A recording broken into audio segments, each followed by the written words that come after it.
ये हमारी एक मैया है, ये वर्षों से गौरी गोपाल आश्रम में रहती हैं। कुछ दिन पहले मैया अपने घर चली गई थी।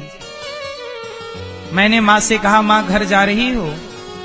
माँ ने कहा, हाँ, बेटे ने बुलाया है। बेटे ने बुलाया, माँ को ले गया। फिर कुछ दिन बाद माता वापस मेरे पास आ गई। मैंने माँ से पूछा कि आप तो चली गई थी, गौरी गोपाल से सास सम्मान घर बेटा लेके गया था, क्यों आ गई आप? तो माँ ने बताया कि मुझे बेटा इसलिए लेकर के गया था क्योंकि घर में नौकरानी की कमी थी। बेटा माँ के भाव से नहीं, नौकर के भाव से। बेटे को लगा कि हम तो कमाते हैं, पत्नी भी कमाती है, बच्चों को कौन संभालेगा, काम वाली भाई रखेंगे तो खर्चा लगेगा। व्यवहार उसने माँ के साथ माँ की तरह नहीं किया। ये माँ गौरी गोपाल में वर्षों से है। क्यों मैया, कैसी हैं आप? ठीक हैं? गौरी गोपाल में आप खुश हैं? हाँ, खुश है। कोई दिक्कत तो नहीं? बिल्कुल नहीं। आप प्रसन्न हैं? इतनी खुश हूँ कि जो मुझे घर में सुख नहीं मिला वो मैं मेरे को गौरी गोपाल आने के बाद मेरे को इतनी सुख मिला है कि मेरे को कोई जात की कमी नहीं है। कितने बेटे हैं आपके? मेरा एक बेटा है, और मेरा जो बेटा है उसको तो छोड़ दो बाजू पे, पर जो मेरा बेटा ये बैठा है उसको तो पूरी दुनिया जगत जानती है कि हाँ ये हमारा बेटा है। आज उन्होंने हमारे लिए जो किया है वो कोई और बेटा नहीं कर सकता।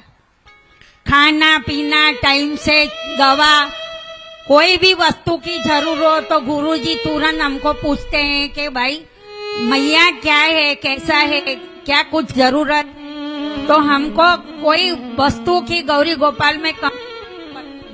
मैया आपके यहाँ रहने के हमने कोई पैसे तो नहीं लिए आपसे? रहने के कोई पैसे नहीं गुरुजी, मुझे मेरे तो एक पैसे नहीं लिया, पर कोई जितनी माताएं यहाँ गौरी गोपाल में रहती है, 150 गुरुकुल के बच्चे रहते हैं, वो किसी के पास गुरुजी ने 1 रुपया भी नहीं लिया है।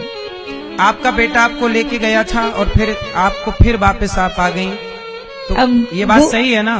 हाँ सही है, मैं मानती हूँ कि गई थी, मैंने तुमने मना भी किया था कि मैया नहीं जाना है। जब ये मैया अपने वापस घर जा रही थी तो मैंने मैया से कहा कि मैया आप जा रही हो, खुश रहना, तब तो ठीक है।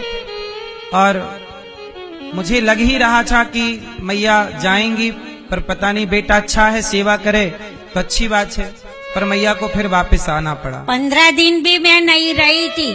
15 दिन के पहले ही मैं इधर आ गई। गुरुजी को बोला, गुरुजी मैं तो जाके आ गई काम वाली की नौकरी करके। एक रात सुबह मैडम को टिफिन बना के देना, वो। अच्छा, आपका बेटा नहीं चाहता कि आप घर पे रहें? गुरुजी बेटा तो चाहता है, वो तो आज भी बोल सकता है, मगर जो घर में जो वातावरण ऐसा है कि जो मेरे पर ऐसा करवाया बहू ने मेरे इनके भाई के पास, तो बहू नहीं चाहती कि आप रहें? हाँ, और मैं कभी कभी 10 दिन के लिए, 15 दिन के लिए मैं चली जाती हूँ, तो मेरे को अभी 6 बजे मैं घर पहुँचती हूँ सुबह, तो 4:30 बजे मेरा बेटा सोता है, तो मेरी बहू धीरे से मेरे को क्या बोलती है कि बोले आप ऐसा करो, बेला बहन के घर चले जाओ। अभी मेरे को पहुंचे 2 घंटा भी नहीं होता है, और बोले आप बेला बहन के घर चले जाओ, मतलब मेरी छोटी लड़की के घर चले जाओ। मतलब बेटा बहू ये नहीं चाहते कि माँ घर पे रहें। हम कहते हैं, देखो बड़े बुजुर्गों कोई आपसे दौलत नहीं चाहते, पैसा नहीं चाहते, सम्मान से उन्हें इज्जत से 2 रोटी दो और रखो। यदि ये दास अनिरुद्ध 310 माओं को साथ सम्मान रख के सेवा कर सकता है, तो आप अपने जन्म देने वाली माता को तो सम्मान से घर पर रख ही सकते हैं। आप सब अपने माँ बाप का सम्मान करें, बस यही प्रार्थना है मेरी। और इन माओं की सेवा, जो गौरी गोपाल आश्रम में माएँ रहती हैं, कुछ माएँ ऐसी हैं यहाँ पर जिन माओं के 3 बेटे हैं, पर एक भी बेटा फोन नहीं लगाता। एक माँ थी मेरे पास, वो माँ भगवान के घर चली गई। एक दिन माँ ने मेरे से कहा कि बेटा, मेरे से कहा बेटा मेरे बेटे को एक बार फोन लगाओ, मैं आवाज सुनना चाहती हूँ। तो मैंने बेटे को फोन लगाया, स्पीकर पे किया। मैंने बेटे से कहा आपकी माँ से, अच्छा माँ को ना सांस की बीमारी थी, दमा, वो बार बार वो लेना पड़ता था सांस के लिए, और माँ के लिए डॉक्टर ने बोल दिया था 15-20 दिन बाद चली जाएंगी। तो मैंने बेटे को स्पीकर पे बात कराई माँ से। मैंने कहा बेटा आपकी माँ बात करना चाहती हैं। तो बेटे ने कह दिया कि मेरे लिए, माँ कुछ बोलती उसके पहले बेटे ने बोल दिया कि मेरे लिए तो माँ मर गई। माँ ने ये सुन लिया स्पीकर पर। मैंने कहा अभी नहीं मरी माँ, डॉक्टर ने ये बोला 15-20 दिन बाद जाएंगी, अभी नहीं मरी। बेटे ने फोन काट दिया। मैंने कहा देखो माँ, तुम बेटे की आवाज सुनना चाहती थी ना, सुन ली।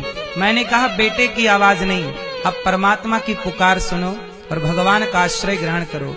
वो ऐसी माएं जो अपने बेटों से बात करना चाहती हैं पर बेटे बात नहीं करना चाहते, ऐसी जरूरतमंद माएं गौरी गोपाल में रहती हैं।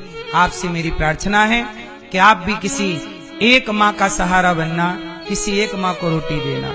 और ये दास अनिरुद्ध माँओं की सेवा करता है, तो आप भी किसी माँ की सेवा जरूर करना। मैया आप यहीं रहना, ये दास सदा आपकी सेवा करेगा। प्रसन्न